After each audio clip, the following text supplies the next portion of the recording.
Okey, kembali dalam Malaysia hari ini dan kita bercerita tentang Belanjawan 2021, belanjawan yang bersejarah dan dinanti-nantikan kerana kita berdepan dengan krisis kesihatan dan juga krisis ekonomi. Jadi selain daripada apa yang kita fahami, bagaimana belanjawan itu diolah sehingga diluluskan dan juga dalam keadaan tertentu senario sekiranya tidak diluluskan bagaimana. Jadi kita nak bincang lebih lanjut bersama dengan tetamu pada hari ini. Saya bersama dengan Profesor Madya Dr. Anwar Shah Bali Muhammad, Pensyarah Kanan Sekolah Perniagaan dan Ekonomi Universiti Putra Malaysia. Assalamualaikum Doktor. Alhamdulillah, Assalamualaikum warahmatullahi wabarakatuh. Terima kasih sudi bersama kami. Sebelum ni banyak di Suara Rakyat, kali kita bawa datang pagi sikit boleh Doktor ya? Ya, insya-Allah. Okey, disebut-sebut tentang belanjawan 2021. Seperti biasalah setiap tahun pun belanjawan ini dinanti-nantikan, tapi kali ini sangat-sangat istimewa.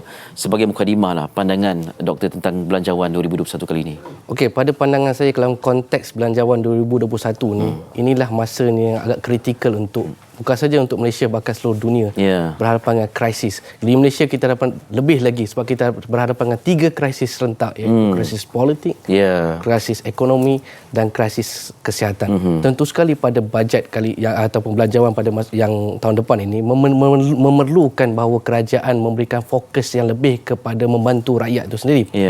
Kalau kita boleh soroti semula Ali, apa yang berlaku dari segi belanjawan sebelum ini, kita dapati bahawa contohnya pada tahun 2019, bajet yang diperuntukkan pada 2019 itu antara yang tertinggi pada ketika itu sekitar 314.5 bilion ringgit.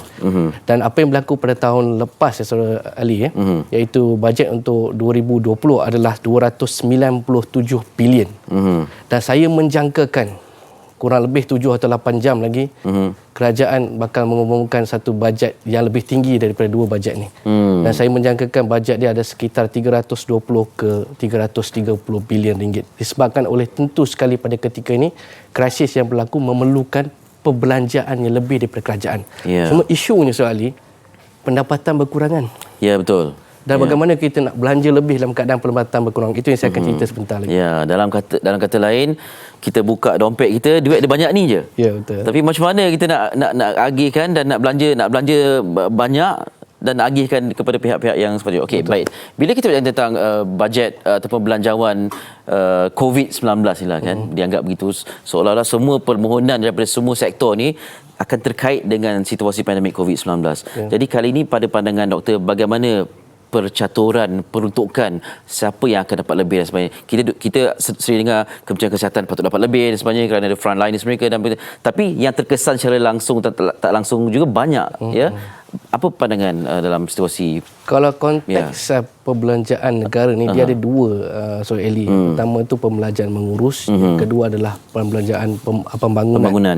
So dalam konteks kita lihat 2 tahun ke belakang ni kita dapati bahawa pada tahun bajet 2019 bajet mengurus 83 dan juga bajet pembangunan 17%.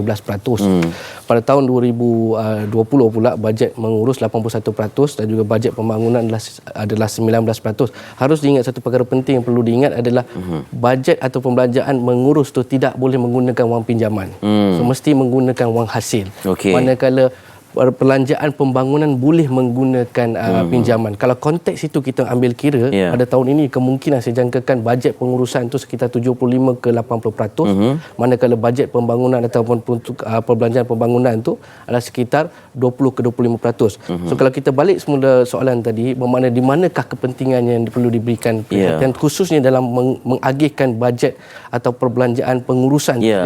Yang pertama sekali saya dapati bahawa mau atau tidak mau, suka atau tidak suka Eli, memang kita kena fokus pada kesihatan. Inilah prioriti pertama kita. Sebab kita akan tahu bahawa akan ada vaksin yang akan dibentuk, akan diedarkan. Tentu sekali yang memerlukan bajet yang besar. Yang kedua, infrastruktur Kementerian Kesihatan perlu dipertingkatkan. Kalau kita lihat 3 hari ke belakang ni agak konsisten bilangan yang kes COVID-19 di Malaysia ni. Lebih daripada 1,000 sejak beberapa kebelakangan ni. Jadi memerlukan lebih banyak peruntukan untuk kesihatan itu sendiri. Cuma tinggal lagi, kalau hanya kesihatan saja, dia tidak mencukupi sebenarnya. Sebab perkara paling penting sekarang, isu yang paling besar yang rata-rata orang melihat perkara ini begitu kritikal adalah peluang pekerjaan. Kalau saya boleh nukilkan di sini, Eli, data-data, keseluruhan data yang ada sekarang ini tidak memihak kepada kita. Itu yang pertama. Contohnya, kalau saya bagi contoh kadar pengangguran pada suku tahun kedua tahun lepas kadar pengangguran 3.3. Sekarang ni pada pengangguran kita 5.1, 2.2% lebih tinggi. Bahkan kadar pengangguran pada kali ini ada tertinggi dalam sejarah negara kita jika dibandingkan dengan krisis yang berlaku, dua krisis yang berlaku sebelum ni pada tahun 1997 dan 98 masih lagi 3.5 dan krisis yang berlaku pada tahun 2009 masih lagi 3.3 hingga 3.4. Inilah isu yang pertama sebenarnya Saudara Eli yang saya rasa penting untuk diselesaikan kerajaan. Dan sekejap lagi saya akan ceritakan bagaimana kerajaan boleh mengatasi isu pengangguran ini. Itu sebab isu COVID ni dia agak clear bahawa vaksin akan ada perancangan, tapi isu pengangguran ni dia satu isu yang agak memerlukan satu pelaksanaan yang lebih drastik sebenarnya. Ya, betul. Okey, kita ada tempoh yang sangat singkat untuk bincang ni. Saya nak dapat sebanyak mungkin daripada doktor. Perbelanjaan pengurusan sekian banyak dan sebagainya dan perhatian ataupun tumpuan lebih kepada sektor kesihatan.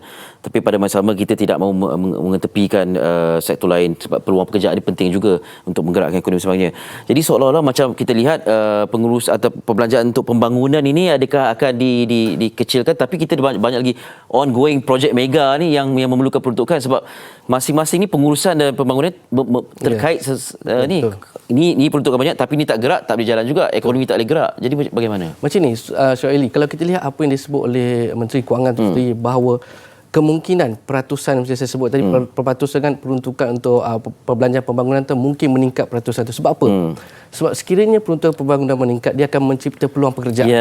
Bila dia menciptakan peluang pekerjaan, maka akan ada rakyat Malaysia boleh isi. Cuma isu yang paling besar yang selalu saya sebut di sini, bila peluang pekerjaan itu ada, yang isi pekerja asing.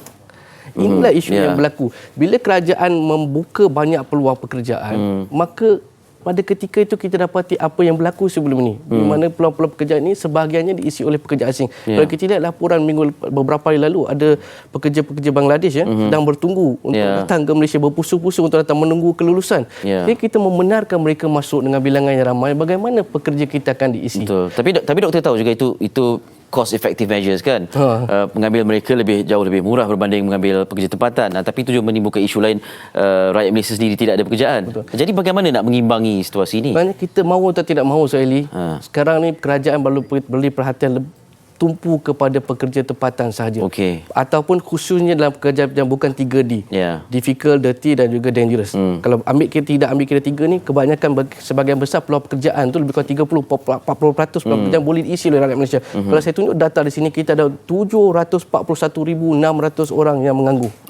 Dan 90,000 hilang pekerjaan. Baik. Jadi dengan erti kata lain, kalau kita berterusan mengambil pekerja asing, maka kita tak boleh menyelesaikan masalah. Saya bagi satu contoh, saya ada temu ramah dengan beberapa pekerja asing. Mereka memperoleh pendapatan yang lumayan.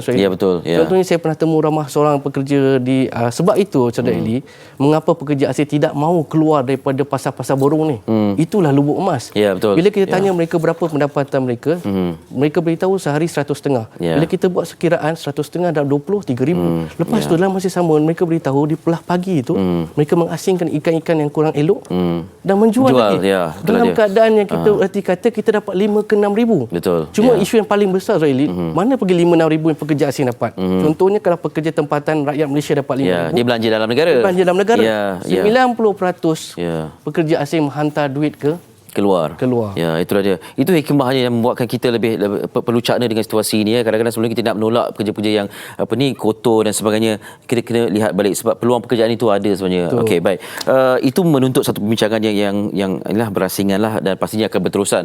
Kembali kepada Belanjawan 2021 ni. Antara perkara yang diharapkan ialah moratorium lanjutan dan juga KWSP ni. Kalau boleh nak sentuh tentang KWSP ni, apa pandangan doktor? Kalau kita lihat kerajaan telah membuat satu inisiatif ada dua. Satu mengurangkan caruman KWSP daripada 11 kepada 7% dan juga hampir 70 lebih daripada 70% mengambil peluang itu. Yang pertama, yang kedua kerajaan telah membenarkan untuk mengeluarkan akaun kedua tu RM500 dalam tempoh sehingga 12 bulan. Yang ketiga sekarang ni yang dicadangkan untuk pengeluaran akaun satu tu. Tapi kalau kita ambil data yang diberikan oleh Yang Amat Berhormat Perdana Menteri bahawa 30% daripada rakyat Malaysia mempunyai pendapatan kurang akaun satu tu kurang daripada 3,000. Itu satu angka yang agak merisaukan menunjukkan bahawa rakyat Malaysia ni segi simpanan tu amat terhad. 30% dah keluar. Dalam konteks krisis yang berlaku ni Saudara Eli, kalau kita dapati apa yang berlaku ni, ini adalah kemungkinan bahawa kerajaan boleh pertimbangkan mengeluarkan sebahagian daripada akaun satu itu sendiri. Tapi ia bergantung kepada bajet yang diumumkan oleh Yang Amat Perdana Menteri sama ada ia mencukupi ataupun tidak. Sebab tinggal lagi, sebab bila dikeluarkan akaun satu ni, maka kemungkinan dekat situ bahawa simpanan tu berkurangan. Bila simpanan tu berkurangan, sekiranya dalam jangka masa panjang ekonomi negara boleh dibaiki, maka simpanan tu akan meningkat semula. Sebenarnya saya sebut tadi. Kepada ketika ini, tentu hari ini, saya yakin hari ini bahawa kerajaan akan membentangkan bajet tinggi dalam keadaan peningkatan pinjaman. Pinjaman kerajaan itu akan meningkat pinjaman. Contohnya, katakan terutamanya dari segi pasaran domestik dan juga bond dan sebagainya, menggunakan pinjaman itu untuk memberikan cash ataupun bantuan-bantuan tunai kepada rakyat itu sendiri. Itu yang akan berlaku. Macam kita Suhaili ambil loan kereta kan, ataupun ambil loan dan sebagainya, ataupun pada ketika kita agak terdesak, kita ambil pinjaman. Tapi sebenarnya kita layak untuk dapat pinjaman dan lulus. Bukan itu sebenarnya isunya. Isu mampukah kita bayar ansuran tu dalam masa 10 tahun. So itu yang kerajaan perlu lihat. Dalam masa yang sama, KWSP tadi pun sama ada kemampuan untuk rakyat Malaysia mendapat menampung semula pengeluaran daripada akaun satu itu. Itu yang penting sebenarnya. Terutamanya orang-orang mereka yang nak bersara. Sebab mereka dah di penghujung kerjaya mereka. Orang muda ni dia masih ada peluang lagi untuk menyimpan. Itulah dia. Jadi ini perkara yang harus dipertimbangkan. Apapun kita dengar apa yang akan disebutkan oleh pihak kerajaan dalam belanjawan nanti. Doktor, terima kasih banyak. Saya ada 101 soalan lagi tapi apakah daya pastinya doktor diundang untuk program lain juga untuk berbicara tentang belanjawan ini. Terima kasih sudi bersama kami di Malaysia hari ini. Profesor Madya Dr. Anwar Shahbali Mohamad, Pensyarah Kanan Sekolah Perniagaan dan Ekonomi Universiti Putra Malaysia bersama kami.